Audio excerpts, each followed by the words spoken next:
Nanindigan naman ng Volunteers Against Crime and Corruption or VACC na dapat nang bumaba sa pwesto si Department of Public Works and Highway Secretary Manuel Bonoan. Ito nga ay sa gitna ng sunod-sunod na issue ng katiwalian kaugnay mga kabrigada sa flood control projects dito sa bansa. Sa panayam ng Brigada News FM Manila kay VACC President Arsenio Boy Evangelista, idiniin po nitong hindi na makakaila ang lalim at lawak ng korupsyon sa infrastructure sector, partikular sa flood control programs ng pamahalaan na pinopondohan ng bilyong-bilyong pisong pondo ng bayan. Hit pa ng VACC, kahit walang direktang ebidensya laban kay Bonoan, may pananagutan pa rin siya bilang pinuno ng ahensya na siyang nasasangkot sa katiwalian. So, out of delicadeza, VACC is called, ikaw na, kung natatagalan, nagkakahiyaan kay Presidente, you do the initiative or para na lang sa bayan, para walang ma-influence, no?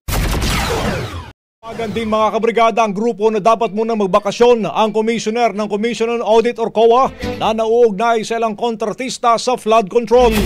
Kung maalala, ang asawa ng isang COA Commissioner ang umano'y nakakuha ng 200 million pesos na halaga ng proyekto. Sabi pa ni Evangelista, dapat na muna itong mag-leave sa kanyang pwesto para maiwasan ang conflict of interest.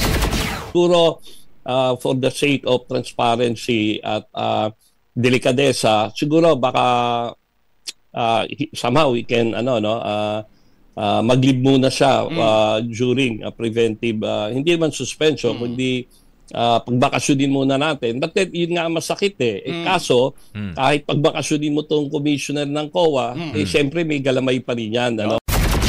At sa huli, din niyang dapat ay maging independent at transparent ang lahat ng investigasyon na may kinalaman sa mga flood control projects. Umaasa naman ng VACC na may mananagot at makukulong sa gitna ng mga isiniwalat na katiwalian. Brigada Balita Nation. Ang bahaging ito ay hatid sa atin ng Mom's Love ES1 Capsule. Simulang tuparin ang pangarap ng iyong anak. And starting now,